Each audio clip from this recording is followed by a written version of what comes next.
Funakoshi Gichin's achievement in introducing karate to the Japanese mainland, spreading it throughout the country, and laying the foundation for its global reach is immeasurable. I believe that no martial artist today is in a position to criticize him. In effect, the Shotokan, which Funakoshi founded, was the first to introduce karate to the mainland and firmly established itself as the originator of the name karate.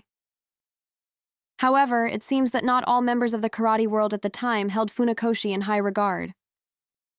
One of the most well-known controversies was with Toyama Kanken, a senior disciple of Itosu Anko. Around 1948, Toyama and Funakoshi clashed over who represented the authentic lineage of karate. Toyama, who considered himself a direct disciple of Itosu, argued that Funakoshi was merely a peripheral student, having been a direct disciple of Osato Anko, and that those not in Itosu's direct line could not be considered part of the legitimate Okinawan karate tradition.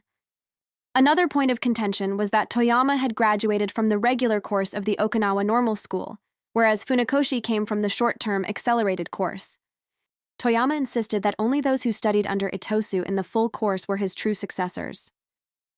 However, Itosu did not begin teaching at the normal school until 1905, and even if Funakoshi had enrolled in the full course, it would not have been possible for him to study under Itosu, as Funakoshi, according to the family register, was born in 1870.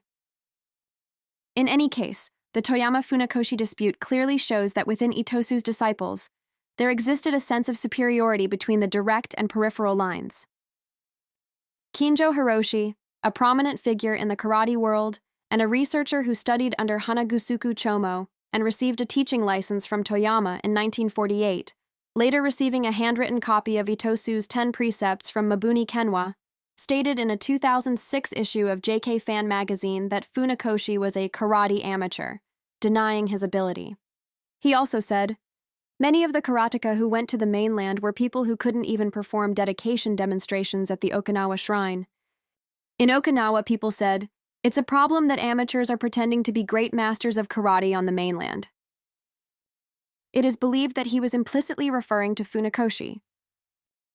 However, it's worth noting that records of those dedication demonstrations were lost during the Pacific War, and Kinjo's statements were reportedly based on stories passed down from his own teachers. One particularly striking anecdote involves Motobu Choki, who was considered the strongest Toda practitioner in Okinawa at the time.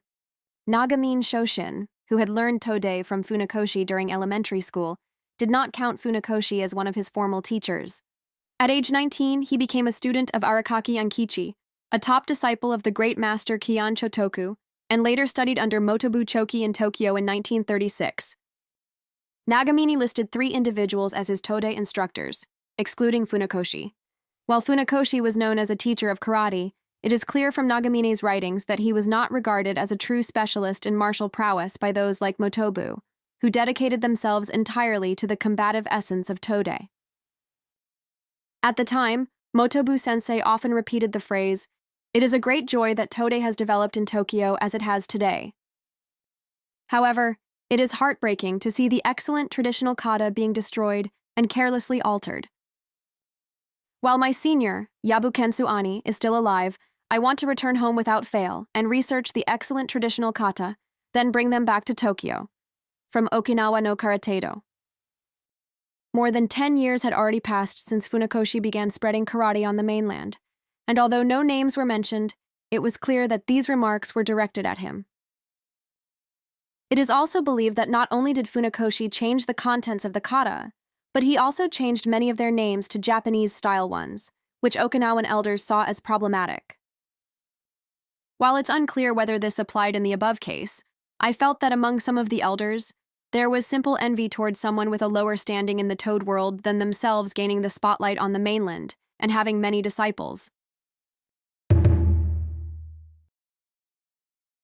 According to Hiroki Otsuka, founder of Wado Ryu, and Yasuhiro Konishi, founder of Shindo Jinen Ryu, who were among Funakoshi's earliest students, Funakoshi brought 15 kata with him when he first came to Tokyo, but didn't know much about kumite.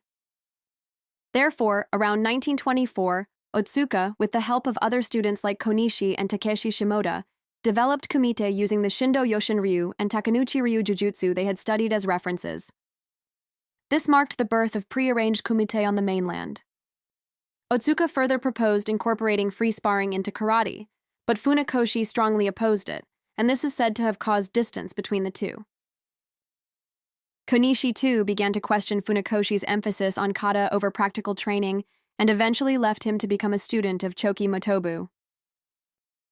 Choosing to study under Motobu, who emphasized actual combat and stood on the opposite end of the spectrum from Funakoshi the educator, was seen by Funakoshi as a betrayal. He is said to have cried out, "I cannot forgive Konishi." In 1924, Funakoshi, under the name Chairman of the Todai Research Association, Funakoshi Gichin, issued the first Dan rankings in karate history. The recipients were Masahiro Kasuya, Hiroki Otsuka, Yasuhiro Konishi, and Masanobu Gima. That same year, Funakoshi published his second book, Rentan Goshin Todasutsu, Training the Mind and Body for Self-Defense, The Art of Toda. Funakoshi was honored by the Dai Nippon Butoku Kai, Japan's highest martial arts organization at the time, established to gather nearly all martial arts in Japan under one roof with the aim of honoring outstanding martial artists and promoting martial arts. In July 1940, Funakoshi Gichin and his son Gigo were both awarded the title of Renshi in Karate Jutsu by the Dai Nippon Butoku Kai. However, since Chojun Miyagi, Goju Ryu, and Yasuhiro Konishi, Shindo Jinen Ryu, had already received the title of Kyoshi, the highest rank in the karate world at that time, in 1937, and Hironori Otsuka, Wado Ryu, had received the title of Renshi the year before in 1936, Funakoshi reportedly expressed dissatisfaction at being awarded the same Renshi title as his third son Gigo. Later, Funakoshi was granted the title of Kyoshi. As mentioned above, even Nagamine, though he did not name him as his own teacher, spoke of Funakoshi in the following way, making it clear that he did not look down on him in the slightest. From the legend of the genesis of Karate-do. Among the many martial artists of Okinawa's karate and Okinawa sumo traditions, he ranks at the top historically. He was a great contributor to the world of karate, and at the same time an outstanding martial artist. Furthermore, Chibana Choshin, a senior figure in the Okinawan karate world who learned karate from Itosu Anko and founded the Shorin Ryu style, also held Funakoshi in high regard. From the legend of the genesis of Karate-do. My teacher, Chibana Choshin, was a junior student to Master Funakoshi. From Chibana-sensei, I heard that he was a gentle and very admirable person. In both scholarship and martial skill, it's fair to call him a master. Nakasato Shugoro, president of the Okinawa Karate-do Shorin Ryu Shorinkan Association. My teacher was Chibana-sensei, and he respected Funakoshi-sensei. I also heard that their shared teacher, Itosu-sensei, spoke highly of him. In the beginning, the public used to say that karate demonstrations looked like dancing, so they trained diligently and began board-breaking demonstrations. Yusuna Higa, advisor to the Okinawa Karate-do Federation. Here, the argument that Funakoshi did not study the Itosu Ryu begins to falter. Chibana learned karate from Itosu and was in the same lineage as Funakoshi, which is essentially a testimony that Funakoshi too learned from Itosu. The Japan Karate Association, JKA, established in 1948, welcomed Funakoshi Gichin as its chief instructor. His top student, Masatoshi Nakayama, and others led the organization's formation to promote karate and establish sparring competition.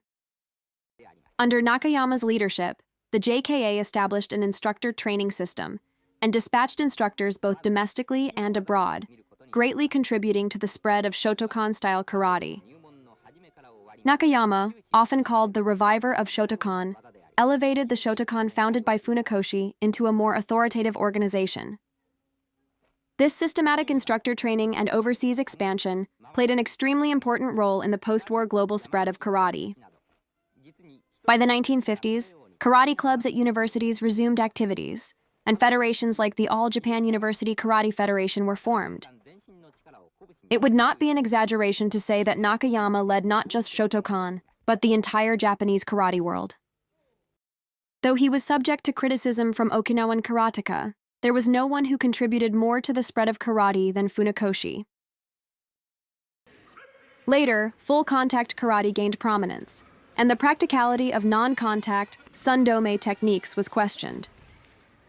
However, as MMA became more widespread in later years, the fighters who achieved results with karate backgrounds were more often those from the Shotokan tradition, which was once mocked as dance karate, than those from full-contact styles. Their success has demonstrated the effectiveness of this approach. Critics of Funakoshi often argue over whether he was strong or weak, or whether his lineage was legitimate. Personally, I don't believe he could have been weak, but I don't think those arguments are all that important. Just as Cus D'Amato, though not the strongest man in the world, and not a product of the John L. Sullivan boxing lineage, was able to train Mike Tyson and bring about a revolution by proving a smaller fighter could succeed in heavyweight boxing. Whether or not the teacher is the strongest has no real bearing on their impact. Moreover, it is indisputable that Funakoshi learned karate from Masato Anko. To me, regarding this matter, the criticisms leveled at him feel more like jealousy than anything else. Dramatic tales of martial prowess may make for entertaining stories, but even if there were no such stories, the historical fact remains that the prosperity of karate today could not have begun without Funakoshi's first step. Japan B is a channel that randomly shares information about lesser-known aspects of Japanese culture, spanning across various genres.